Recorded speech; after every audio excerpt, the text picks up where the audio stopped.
I was a student at the University of Michigan in 1968 through 1970, studying under Robert Hayden, who was a great black poet from Detroit. And he really was a terrific influence on me in terms of editing and composition. And I came back to Grand Rapids, and I spent the summer working in Muskegon at a factory with my dad.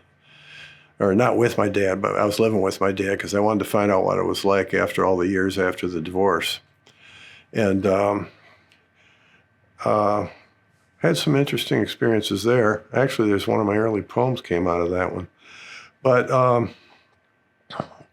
that led to me coming back to Grand Rapids. Eventually, I got a job at Miller Metals Products Corporation, which is over on First Street of Northwest Side. And that's where I first took the blue-collar job. And I was absolutely committed to my life as a poet. I just didn't know what to do with it yet. And while I was there for 3 years, and all my friends basically told me, finally, get the hell out of there, it's killing you, because it will. But I did read Walt Whitman in his entirety for the first time in my life during the time when I was working in the factory. And of course, he always talked about being one of the roughs and riding on the bus in the front with the bus driver and that sort of thing in New York. So I felt very much at home with him. And I saw a lot of things that I wanted to do. I'd already read Allen Ginsberg. That was going back through early or mid-'60s, thereabouts, because his Howl saved my life. I was the angriest kid you ever saw in your life. I wanted to beat the hell out of every male that came along that was older than me because of my dad's leaving the family. And I still carried a grudge on my dad. And Allen's Howl taught me during a period in high school where that was, it's okay for you to be a little nuts. It's typical of people like you, And he says, everything that lives is holy, which he took from Blake. But it allowed me to find a ground where I could begin using my art in a way to speak about my internal condition. That's the poetics part. In the factory, I got to see that the lives of the people in the factory were important because they were people that were busting their asses and going home to die after they worked. And some of them were lovely people that were just beat down by what the factory did to them in their situations of their lives. So I began writing about them and about my life there and all the rest of that. I had one moment where I thought about committing suicide, and I remember walking down the bridge on Bridge Street and thinking, no, you dumb shit, don't do this. So I turned around and came back. And that was the only time I had any suicidal ideation in my whole life. But at any rate, that set a standard for me. And there was a point where when I was ready to quit the factory, my mother was a kindergarten teacher at Grand Rapids Public Schools. And she told me, why don't you try getting a job as a custodian? And that was a saving grace. Because as a janitor, I was able to do, because I was very efficient and very good at it, I was able to do an 8-hour run in about 5 hours. And I was fortunate because my first school was a Jefferson School in the middle of the ghetto. So I got to see really poor people that were struggling like hell and the kinds of horrors that they had to live with. And I paid attention to them because they became subjects for me too. That job was one that gave me plenty of time to read. Oh, and at Jefferson, they had a complete library of African-American literature going all the way back to the slave narratives. So I read Frederick Douglass's narrative of his life as a slave and life as a free man while I was still working, or actually when I started working as a janitor, and I wound up working through every book in that thing. So I became really familiar with that literature, which of course was not being taught in school then. All you got was Phyllis Wheatley. And I picked up on that, and then I started picking up on all the poets and the rest of them. And of course, I'd already had Robert Hayden as a teacher, and he's an incredible teacher. His Words from the Morning Time is one of the great books of American poetry. And when I had him as a teacher, he did something that very few profs do. He brought the the original copies that the publisher was going to publish, where you got to go through and edit them. He brought them into class and he showed us, going poem by poem, how you work with an editor, where you say, change this, don't do that, cut this line, that type of thing. It was my first experience of that. And then when Allen came and read it, Hill Auditorium to 3,500 people, it's right in the middle of the Vietnam War. We were angrier than all hell. And he reminded us that we needed to breathe. We needed to take stock of our lives, as well as be upset about things to the extent that it didn't make you mad. And before that, Hayden brought one of Allen's poems in and criticized hell out of it. And of course, I was one of the loudest mouths in the class. I always was. And I got into it with him, and we went back and forth, and the rest of the class was sort of like dragging water behind us, because it was the two of us for the whole hour and a half. And afterwards he said, David, I'm really glad you did this, because it gave other people an idea of what you're supposed to do as a student. He was a neat guy, I'm telling you. But anyways, I went to the reading and was absolutely floored by it. And of course, there were a lot of people in tears at the end of that reading. It was really strange. I looked down the aisle and there's all kinds of them. I felt my own tears coming. Probably my first experience was in first grade, where I had to memorize the 23rd Psalm and the 100th Psalm. And I love those poems. I got to know a lot of the Psalms, because they and the Song of Solomon or Song of Songs, they're the most beautiful part of the Bible for me. Song of Songs at this point in my life is the absolute favorite. In fact, one of the poems I want to read has got a whole lot of things that are adapted from that, along with Ezekiel and a few others. But that was my starting place. And my mom had a book called something like A Golden Treasury of Poetry or something like that. It was one of those kids' books, but it has really good poems in it, or had. And they had Blake's Spring. I think it was Spring. And then London, Songs of Innocence, Songs of Experience. I didn't know that at the time, but I was kind of fascinated, because Spring is a happy, happy, happy poem. Sound the flute, now it's mute. Now I'm thinking of a different one. That's from Tempest. But it was a happy poem, Innocence. When you get to London, it's the mind-forged manacles I see. It was the talk of prostitutes who were dying of syphilis, and people that had been chimney sweepers who were dying of black lung. He didn't know the name, but he was capturing that, and the fact that some are rich and get away with murder, and others have to spend their lives in misery. And I was very young, but I was really fascinated by that, how a poet could grab two different states of mind and not be troubled by it. And of course, later I learned about Keats's idea of negative capability, that you can hold two contradictory ideas in your mind and not be disturbed by either of them. I thought, wow, okay, you may be disturbed, but anyways, that was that. And then I kept reading and followed the poetry sections whenever we did them in class, and I was lucky enough not to have one of those teachers that thinks it's a word game or a rhymey-dimey game, the way some do, which drove me crazy when I was never mind, we'll let that go.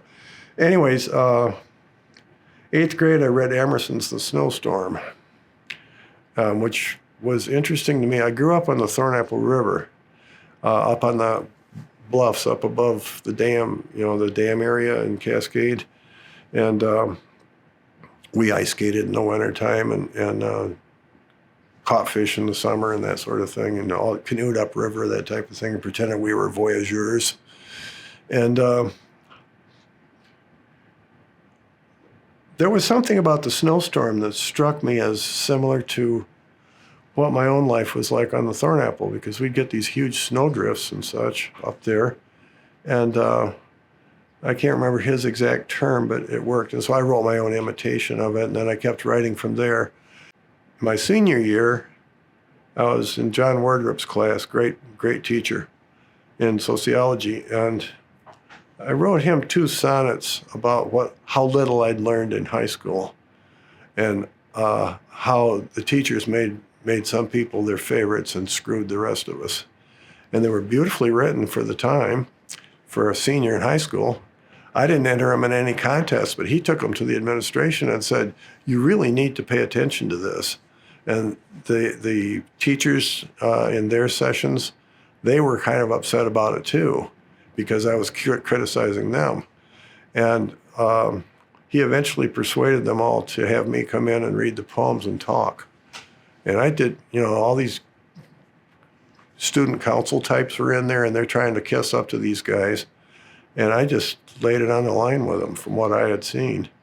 And the odd thing was, I walked out of there and I thought, well, okay, now I'm in big trouble. I never got to trouble. And the odd thing was, a lot of the changes that I saw that were needed were made by the school the next year. And I don't know if it was my doing or if it was them talking about what we talked about, but I definitely lit a fire in that room. And so, I saw poetry could do good things then. And during that same period, 11th grade, 12th grade, 10th, I can't remember which year. Every time you see it, I'm like that guy that always has a different birthday. At any rate, my friend Jim Greening and he had hitchhiked to New York and been to all the gay bars and seen all the places that most people don't see when they're in New York, and been a part of things. But he came home raving about Jack Kerouac and Allen Ginsberg, and I thought, well, okay, let's go find out about them. So we hitchhiked downtown to Allen's Books, which is no longer there now, and bought those copies, and I got books like the Upanishads and the Bhagavad Gita and some of the Indian things that were down there. I really wanted to continue expanding, and that's been my life. My whole life is, I'm not satisfied to stay in the same place as a writer, and I'm not satisfied to stay in the same place as a reader. I read Howl, and it did change my life in some ways. I didn't make peace with my dad right away. That came much later. My wife was one, Sue, and this is a typical husband story. My wife was one that after we married, her dad died early. And so she basically grew up without her father. And I was still angry at my dad, and Sue said, you're not going to be happy until you make peace with him. You've still got him. He's alive. But as a typical husband, I said, no, I'm not. Well, Allen came to me when he came to 1973 to a National Poetry Festival at Grand Valley. And that was a signal moment for Grand Rapids Poetics. You had 72 through, I think it was 74 or 75. They had these national poetry festivals. It's one thing to learn from the people in your own community and to read books, but when all these famous poets are coming in and they've earned their place, and when they start talking, you damn well better listen. And they had different reading styles, different ways of approaching things. Allen's talk was on the problem of those of us who were against the war had allowed the Vietnam War, had allowed our anger to get a hold of us, and in the end, it was keeping us from making any progress spiritually. And when I talked to him briefly, he said, "You'll never know peace until you make peace with your father." Bingo. And so, I was like, okay, I got not only Sue coming at me about it, but Allen too, and I better go do it. So within a week, I called my dad up and I said, we've been fighting for too long, let's go talk. He lived out in Muskegon, and it was about a mile's walk through the dunes and the woods from his place to the Lake Michigan and private beach that was over there. We went anyways. He didn't own it.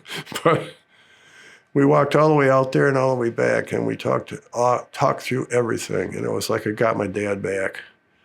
And if I had to talk about my life, it's the signal moment and the greatest enlightenment in my life, because all that shit came off of my back, and I suddenly could see myself in a different light, if that makes sense. I like telling that story because I know there's a lot of other people that have the same problem. And when I tell it, it gives them something to think about, I guess would be the way I'd put it. So that's where Allen fit in. And of course, eventually there was a point where I sent him my first chapbook, Stars, which was 36 pages long and printed on a ditto. Hand printed cover, which was colored in by my hand. And he wrote back. I didn't expect anything, but he wrote back and he said, "These are really good poems. Send me 10 more copies. I'll pay for them and I'll send them to people like Ferlinghetti and what's his name over at New Directions," and named a whole bunch of other people, Bob Dylan. I thought, Bob Dylan? I knew Dylan, if he got it, would never read it because that guy was moving too fast. But at any rate, that established a kind of relationship. And so we began talking, and I began not only asking him, how do I find my way into publication, but also, what are you reading now? So we started he's was a voracious reader. And so we're constantly going back and forth about this and that and the other thing. And he's kind of sizing me up. He knew I was a janitor. One of the first things he asked was, "What do you do for money?" And I said, "I work as a janitor." And gradually he got the other information, and that book took shape. I just published it last year. But the problem is that locally I've been so identified with Ginsberg that they don't get the idea that he's one of a whole crowd of people that are my people. What he did was in 1980, I was just talking to Simon Warner, the great beat and rock music critic from England. He wanted to do a interview with Andy Clausen, who's one of my peers. He said, "What was the importance of Andy? Why do you keep coming back to him?" And I said, I took him back, and I went to 1978. Allen got me and all these other guys published in 78 in the New Directions Anthology number 37, and then also in City Lights Journal number 4. So we got in both coasts. And all these other writers that were quite well known saw these kids as the ones that might be a next generation at the time. Didn't pay off in terms of publication, but we had to fight all the way for that because we were outsiders. But I made pretty good friends with Ferlinghetti, who he wrote these little short postcards, but he also sent me his books, which tells me this guy he sees something in me in spite of it. He gave me hell about objectivism. He said, "Yeah, all right. Clouds are white, the sky is blue, the sidewalk's got a shadow on it." And I said, "Well, if you want to oversimplify, yeah, but I guess you'd say that, because objectivism, the type of writing I did first, came from Charles Reznikoff, Karl Rakosi, George Oppen, and Louise Niedecker, and some other people like that. William Carlos Williams was loosely associated with them too. And the idea was to stick to the object itself, to pay attention to things. Don't try to pre-think what you're doing. Reznikoff used to wander around New York, and he would just wait for the poem to walk into his vision, and then he'd write it. One of the poems I taught in class was one that was about the young fellow who's just lost his job. I'll be hard, all right. He's going on bitching like hell. And at the end of that, he's talking to the me character who's the narrator, but who is also Reznikoff, and offers him a cigarette. I'll be hard, all right, right? This is before there was such a thing as get money from the state when you're laid off. He's down to his last 3 cigarettes, only 3 or 4 left, and Charles notes that. And the whole point of the gesture there is the kid has either not learned his lesson or he's basically a very good-hearted kid and he deserves something more. But it's not said, it's implied. And so that's what a good objectivist poem does. It's the exact same thing that happens with Chinese poetry, which is written in couplets, 8 lines, etc. And they pay very close attention to that too. And I think that was one of the reasons I not only had my work translated in China, but also why they invited me there to be a part of it. I was the only American there out of 17 internationals. There were more Russians than there were Americans. Reznikoff always wrote plain language, and he always cut it right to the bone, like I mentioned in that thing there. His Kaddish for his mother is an absolute masterpiece. He has a poem called Depression, in which he explores 4 different kinds of people and how the Depression has affected them. and who gets the job and who doesn't. And on top of that, then he has the people who are walking in 2s and 3s, and fast automobiles are flashing by them. And I got the students to think, who are in the automobiles? People that had jobs. Who are the people walking on the street talking about jobs they'd had and jobs they might get and jobs they knew they weren't going to get? So he's giving you that class difference right there. And finally gets to the end, to the long lines of people waiting for food, where someone's fainted and they push them out of the way so they can be the next one in line.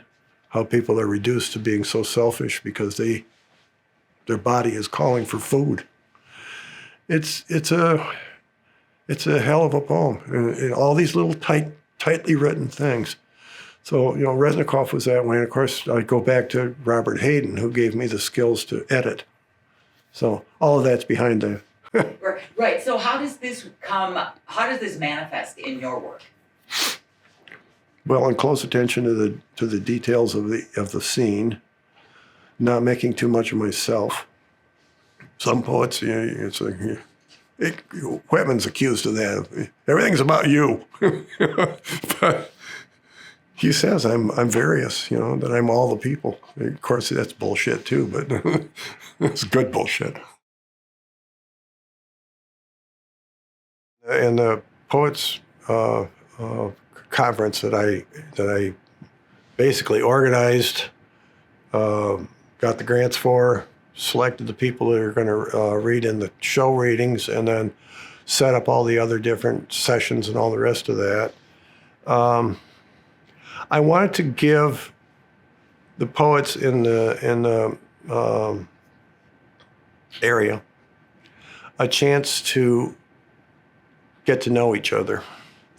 So there were a lot of people that weren't part of the so-called show readings, that weren't filmed and weren't all the rest of that, but they had basically 2 or 4 hours every day where they could go and read to their peers and to others who wanted to stay and listen. I stayed the whole time because I wanted to be a part of everything. And I knew a lot of these people before. I knew the Twilight Tribe people, for example. If I look at reading since, I've published 3 books in the last 4 years, something like that. And when my selected poems came out from that press in Wisconsin, I went out on the road to promote the book. That's what it came right down to. But the beauty of that was I got to have a reading with my former student, dear friend, Carmen Bugan, who I had as a student years back when she was first escaped from Romania. I got to read with her and also with Pramila Venkateswaran, I hope I pronounced it right, which was my first introduction to Indian poets in America. And my 58th, I think it was my 58th or 58th thing of Big Screen was like a showcase for Indian American poets. And I've kept up a relationship with a lot of them too. So it's, every time somebody opens a door, I'm going to run through and make friends. That's the way I look at it. But okay, so this was for many, many years my signature poem. It's from the 90s. It's called The Rhododendron. It's for Susie, my wife. And there's a quote that goes with that, which is from an earlier poem, "Let's be famous lovers," which was a joke then, and it still is in a way. But anyways, the rhododendron. Sunlight through an open door, crimson blooms swelling to burst. Who can say what love is? You take a friend in hand and roar down blind road after blind road, wandering through private rooms in each other's hearts, sailing through whole histories of pain and rage to find a quiet morning, dew on the laurel leaves. Love's not in the eyes, in the heart, in the entryways and hot spots of flesh, in heavy breathing. Love cannot be contained in soft areas whispered at dawn. It is neither two together nor apart. The eye is in the hand, the heart in the eye. The song exhaled and inhaled, and suddenly your dreams fill rooms where others pace and sing softly of what you were. Oh, love, steady rain on the city of the dead, teardrop on a granite peak, clear day. Angel ghosts circling the flowering black oak in every long gone summer night full of thunder. Sunlight through an open door, crimson blooms swelling to burst. So that's not an objectivist poem, if you noticed. It's not. No, it's not. I mean, it's all images, but there's some of that stuff that's, I don't know where the hell it came from, but I thought, this is good. It'll throw a monkey wrench in a person that thinks I'm easy to read. I look back to that time. I did that conference was a game changer for me. I got to walk out to the Midsummer Bonfire with George Oppen and his wife Mary, and we were the only two that were committed married couples there. Everybody else was like, satyrs and horn dogs and all the rest of it, dancing around the fire trying to look at who they could get, that type of thing. But George and Mary walked out with us, and he was quite quiet at the time. He's not a big talker. Mary, his wife, on the other hand, can go on pretty well. And her book, Meaning of Life, is a very good book of the life the two of them had together. But she was looking at the bonfire as we walked out there, and she said, it reminds me of when George and I were young. We took ship out, when we first got married, we took ship out of the United States and went to France. And they had bonfires in the middle of the hills, up in the hills of France. And she says, I'll never forget that. We had come to this new country. We didn't have much of the language or anything. But here were these bonfires up in the hills. And I thought, God, that's a lovely thing to share with someone you hardly know. And anyways, I had a great night with them in 73. The highlights, of course, were everybody wanted to get a hold of Allen because that happens everywhere. He's like they come running for him when he's there. Even when he was dying, they did it. But the highlight for me was two of them. One was Robert Duncan, San Francisco poet who is probably one of the most difficult poets to read of poets of that generation. His really complicated stuff. When he's being really clear, he's absolutely gorgeous. But Duncan gave his lecture. Some critic had said something awful about one of his poems that started off with the young Japanese boy was in love, or the young man was in love with the Japanese servant boy, or something like that. And this guy was talking about how glib and facile that was, and not creative at all. And what he did is took that as a takeoff point, and he said, the one thing I would like to suggest to you is every lifestyle, even those in ticky-tacky houses, is creative. You make your choices as to what you're going to live with. And so he started off from there, and he went on this merry round of all sorts of things. One thing led to another, led to another, led to another, led to another. He talked for about an hour and a half, coming back to where he started. And then he said, I have one thing to ask of you as my audience. You've been very good. He said, but I want you to sit here for 5 minutes after I leave because I want to be the first one in line to get the cottage cheese. Michigan cottage cheese is famous. But I thought that was funnier than hell. His reading was stunning.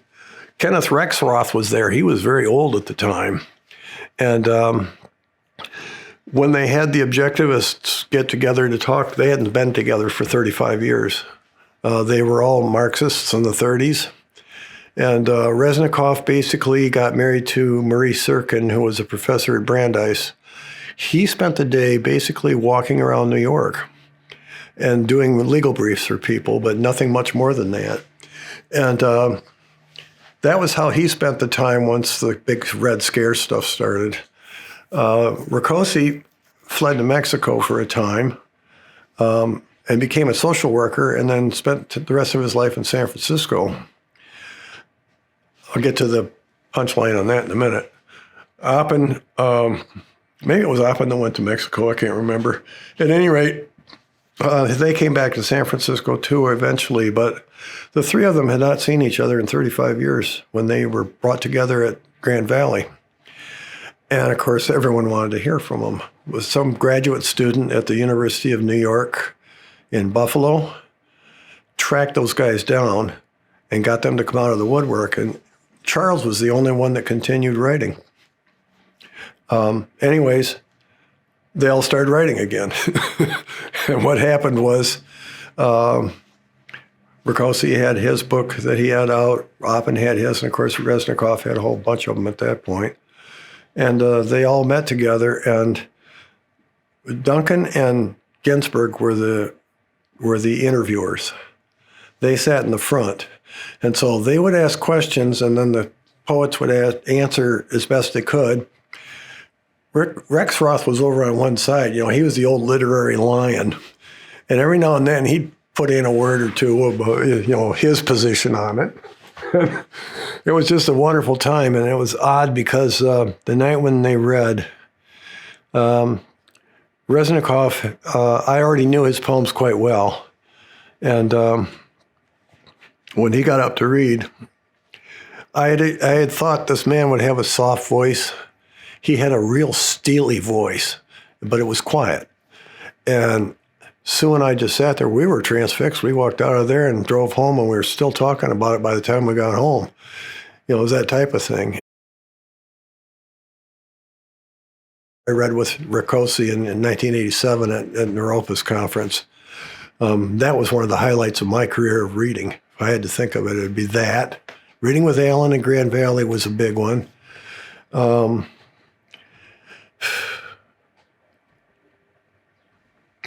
Other than that, the one that comes to mind most was my reading at Jersey City. My old friend Jim Rouge, who, when I first met him in 1980, he had come to Naropa, and his wife would not come because she was going to have a photography show in New York. And she said, if you go there, I'll divorce you. And he came anyways. And unbeknownst to me, we made friends right away. And something about New Jersey and Grand Rapids. I think it was we both liked Bruce Springsteen, something like that. But I found out that he's one of the most knowledgeable people I've ever met. And I could tell other stories about that. But anyway, so he's got the blues really bad, and he said, I've been talking to Sharon, and he says, I think maybe she'll come out here on the plane if I keep talking. And he said, I don't know what to do. And I said, what you do is go and get one red rose and put it in a vase. Not 12, just one. And when she comes, give it to her. And that will open the door. Sure enough, it did.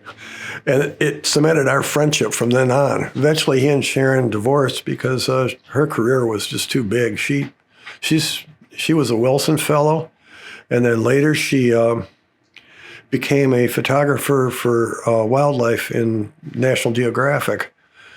Brilliant woman. I'm still friends with her, too. I try to keep friends on both sides of the fence because I know what it's like when people tear apart, and I don't want to lose anybody.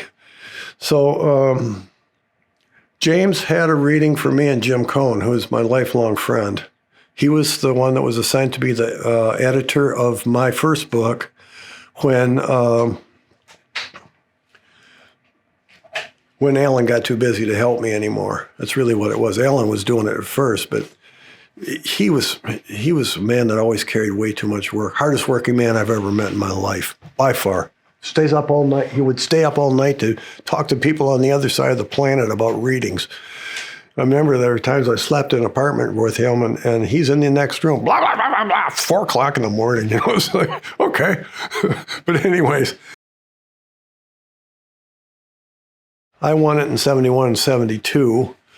I was one of the preliminary judges for several years after I'd become a professor, et cetera, et cetera.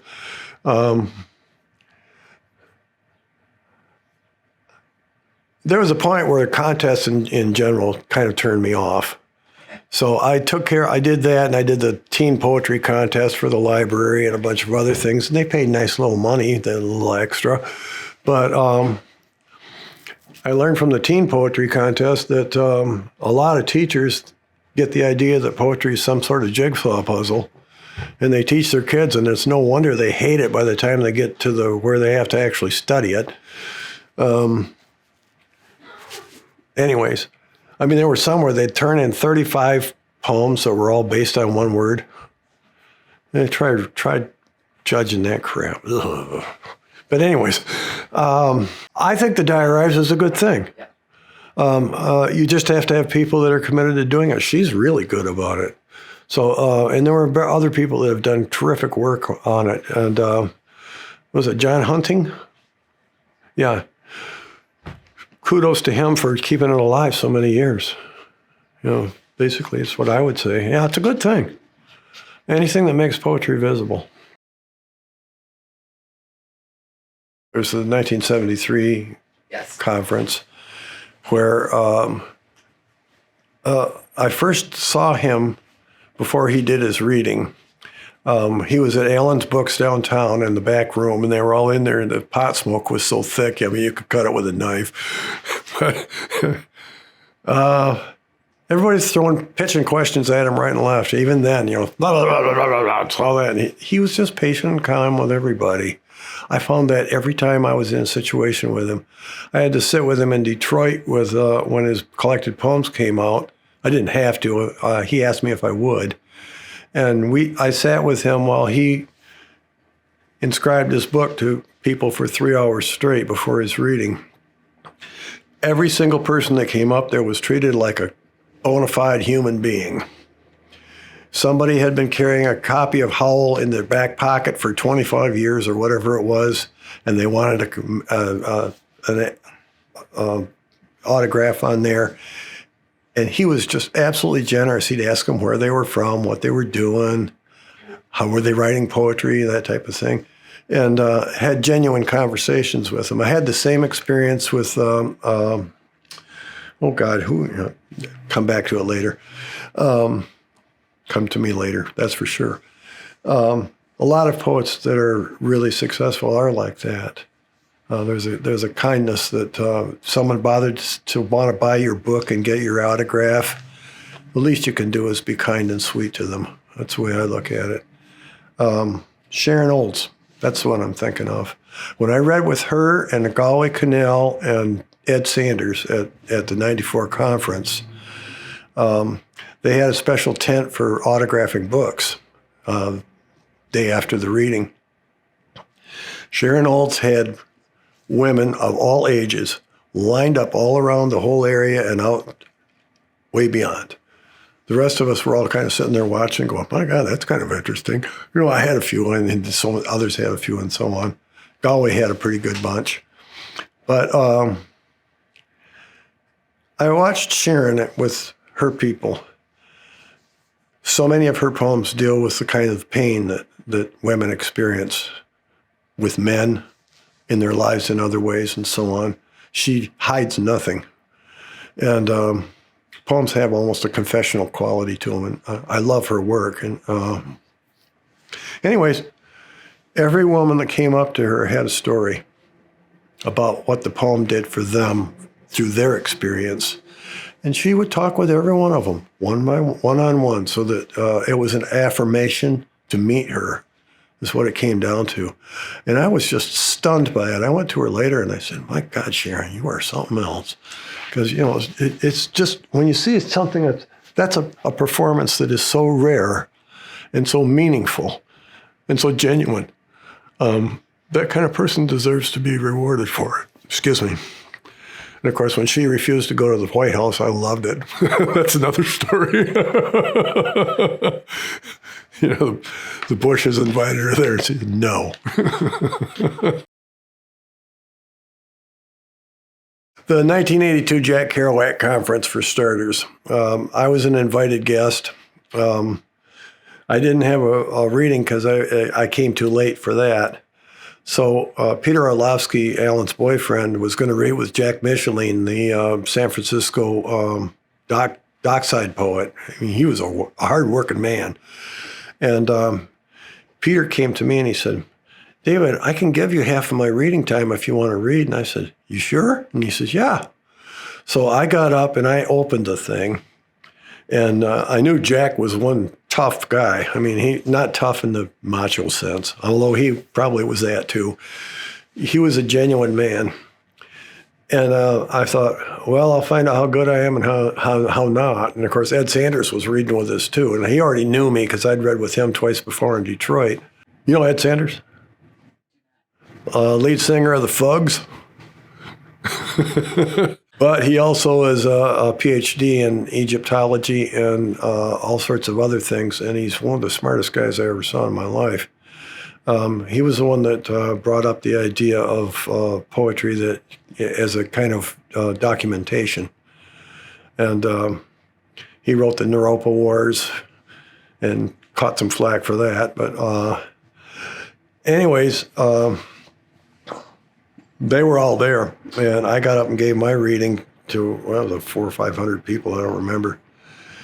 And I'm mixing it up. He wasn't in on that one. It was a later one. I came off the stage and Jack said, "That was damn good, David." And I thought, okay, I did it. And I was really happy at that point. Allen always criticized me. He always said, "Yeah, you didn't do this right," you know, that type of thing. But Jack Micheline was okay.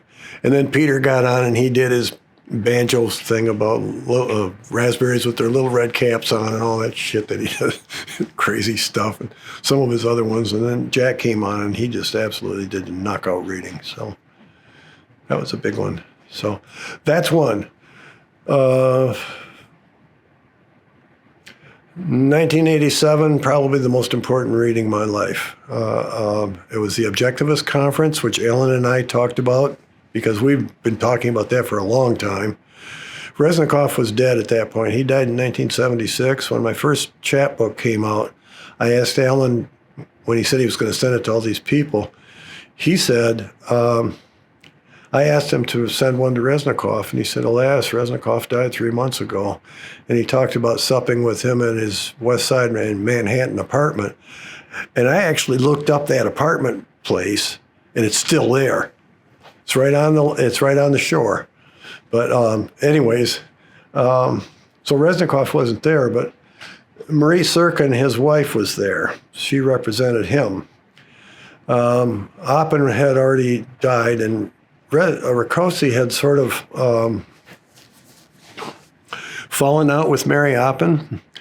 George, in his later years, had dementia, and they put him in one of those places. And he broke out, and he was wandering around the streets for a while, and they finally brought him back. Well, what Ricosi did is he recorded it faithfully exactly as it happened.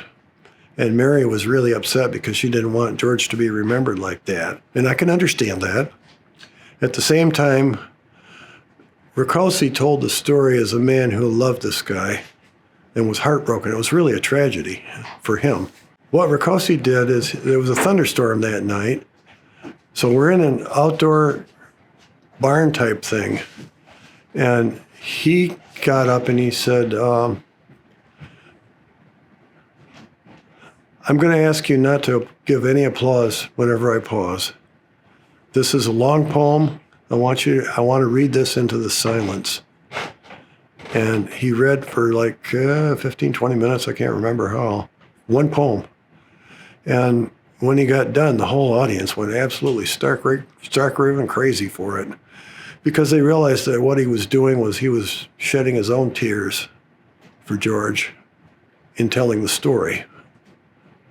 That's one of the problems all poets have, is you start telling somebody else's story. Do you have their permission? I've run into that. And where I wrote a story and somebody said, "You can't tell that story." I said, "Sorry, I'll dig it out of the catalog. I'm not going to fight about it." Well, the 1990 Eco Conference, which was one I suggested, and Ann Waldman picked up on it, and we argued about or talked about their lineup for about a year. It's in the Ginsberg book. Eventually, Naropa wanted to take it over, and I said, "That's okay, as long as you do it." And they had me come out, and I was one of the people there. And then I read with, what was it, Antler and Greg Keeler from Montana. He taught at Montana State University. Neat guy. Too many poems about fish. Well, I'm very close with Wang Ping, who lives in Minnesota. She's one of the best poets writing today. We correspond on a pretty regular basis, and right now she's busy nursing Gary Snyder.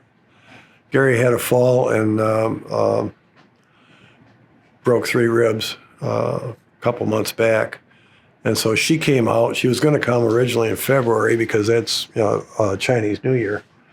And I can tell you right now, the time when I read with her for her at her college there in Minnesota, I came on the weekend of Chinese New Year. And it was a really interesting thing. I was going to give a talk with both her freshmen and her seniors. They have a China house at that university. And what happened was the night I arrived was the first night of the Chinese New Year. And she had this gigantic fish, traditional Chinese New Year fish. And then she had the rest of us that were all there working, making dumplings and other things. She taught me how to make Chinese dumplings. And I thought, okay, that's kind of fun. So we talked and I did that. Well, then the next day I didn't realize that there was so much food there that she packed it all up. And I think she must have planned it that way. She put all the food in the car. We drove to the college. And she said, David, I'm going to give you a job. I'm going to give you all my freshman students, and I want you to teach them how to make dumplings. So I did. And each one of us that were there, that were part of her party, were teaching other people how to do this so that we all created the dinner together, or the lunch together.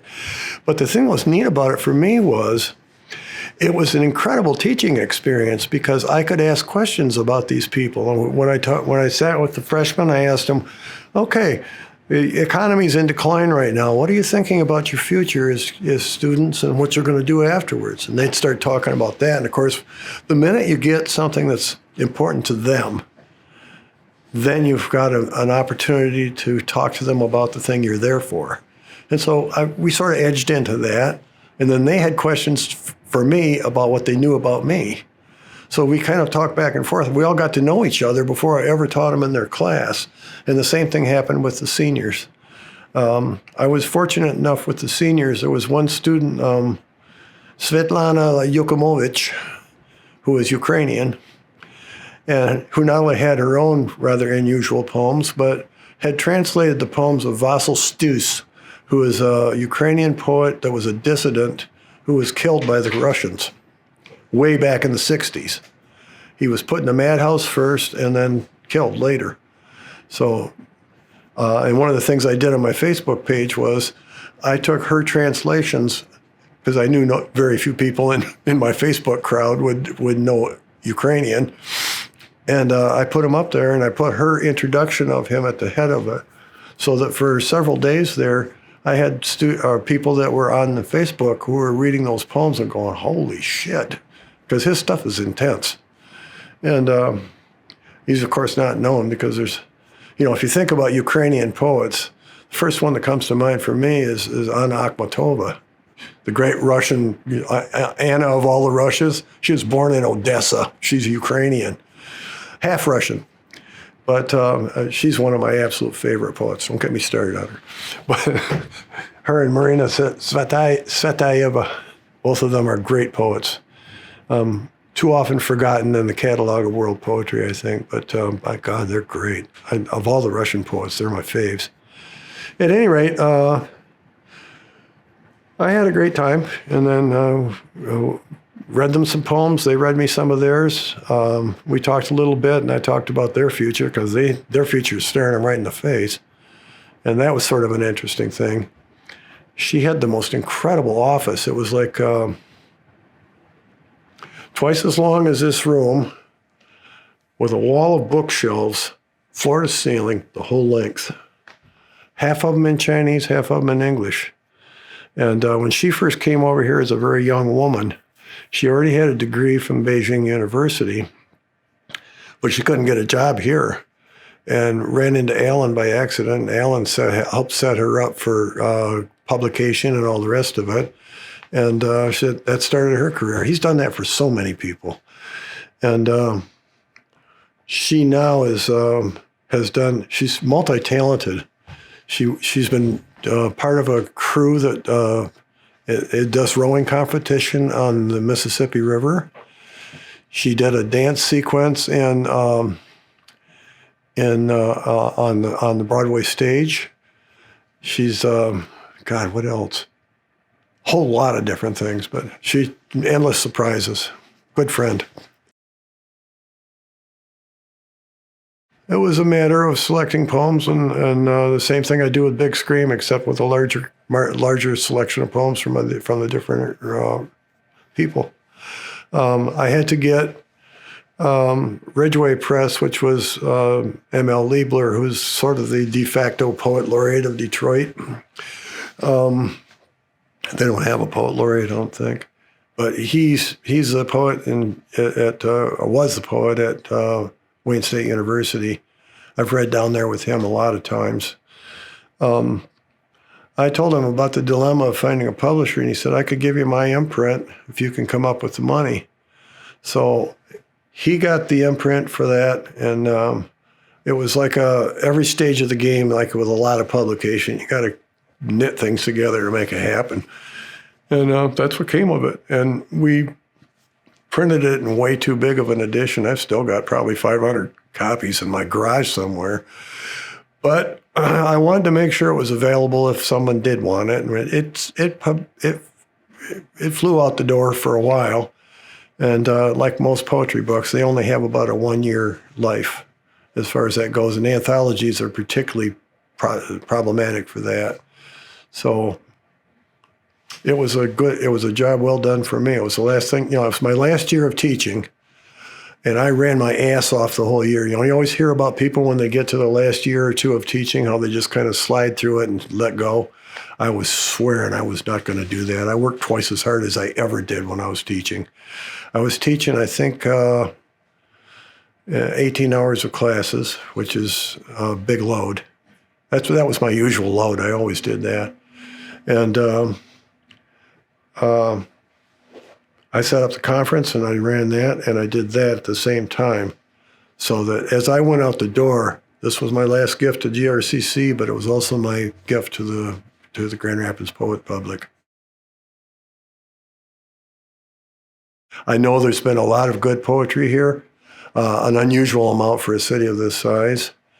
I also know that the readings and the public appearances and the people that are prominent come and go. I mean, there's some years where this place is Deadsville, and then other years where, boom, up it pops. I think the readings at Grand Valley, when the last president of that university was there, were a big help because they brought 2 or 3 poets who had burgeoning reputations or who had really good books to come in and read to us. Sometimes they weren't very good, but I didn't care because that's just the way it is. They brought crowds of up to 800 people into an audience. And when I mentioned that to my friends out in New York and New Jersey, they were just astounded. Grand Rapids has a poetry reading where there's 800 people. There were a couple of them like that. Gary Snyder's was a big reading. GRCC keeps plugging along.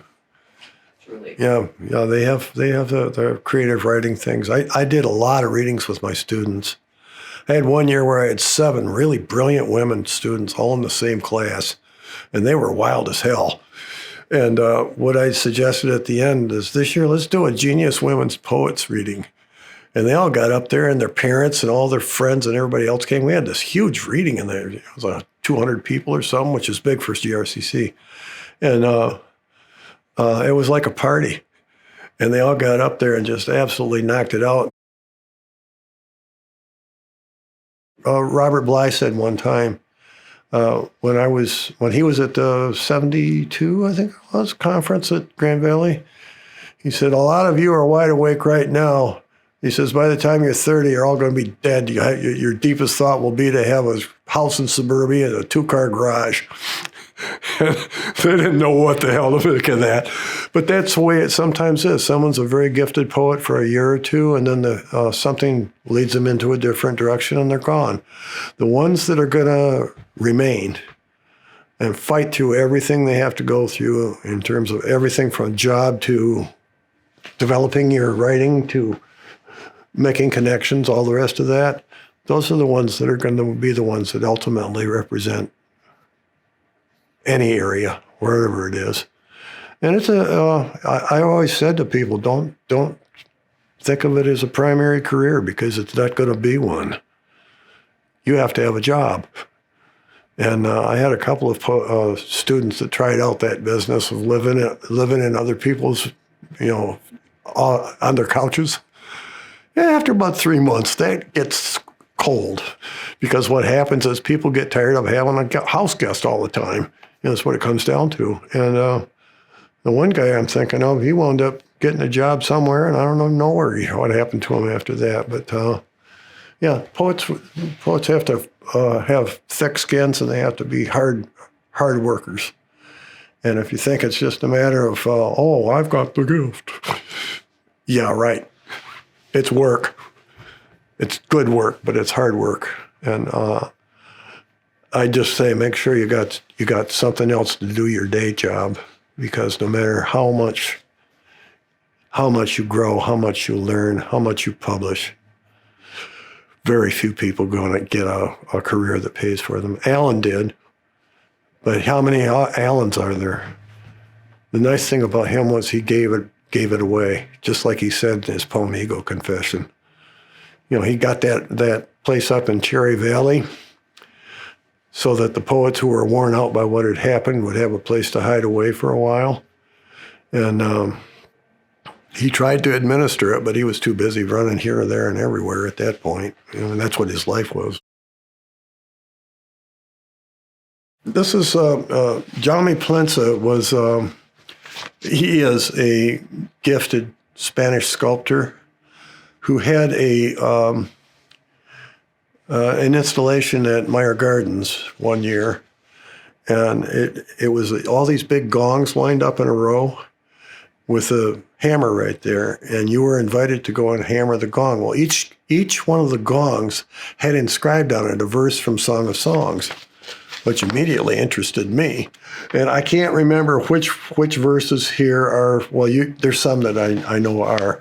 So at any rate, 5 poets from the area were invited by Meyer Gardens to come and look at the stuff that was in the exhibit and write about it. Linda was one too. At any rate, we all came up with our own version, and this was a poem that my mother had already died, and I never realized until maybe a year after I'd written it that I was really writing about my mother in some parts of it. At any rate, A Dream of Jerusalem is the name of the poem, and it's dedicated for Jaume Plensa. They made a little anthology, which I think he got a copy of. If in time the city will be desolate, scattered bones chirping in dry day, the woman calls her lover to come away, searches without finding, sings silently that none turn to love until it descends in morning dew and calling doves. As bone fragments and ashes swirl in shining waves, sink into dark murk and are gone, one turns in dreams to the child's eye, the dark circles of bone where the mother's vision once stirred, where her cheek met the small hand reaching through space. We are creatures made of words, rounded by incantation and the great lyric dream, the fullness of young lovers sharing wine in the moonlit night in the garden, swearing they'll not turn to love until it descends in morning dew and in calling doves. Here, in mountain air and silence before dawn, in the spirit born of blind sight, cross-legged, the shofar nearby untouched, in this heart shaped by words, there is a presence that could, in a soundless tomb, shiver the dark with hammers, sound the call in waves, shimmering in all the wheels turning across the universe, and make seraphs weep. Yet there is a stillness of the word, the child's mind that turns to her mother and touches her skin made of words, words that measure breath to be shared as tender touch in passing time. Brothers cry out at prison doors, women sigh in their last dank beds, boys turn men, shoulder rifles behind dusty tanks, and blood is the cry through 1,000 cities. Here there is silence. Here light and form, where words bring the lovers together. Here the dream of soft bodies moving together, the vision at once the child's cry and the mother's last gasp, exhaled in fierce sunset as if none may turn to love until it descends in morning dew and in calling doves. Here the desolate city, the deserted temple, the lost tribe. Here the dream wrapped in words that round the breath in silent air. Here the ashes that once were man, the bright sigh and endless night. Here sun disks eternal round in silence, unheard music of spheres.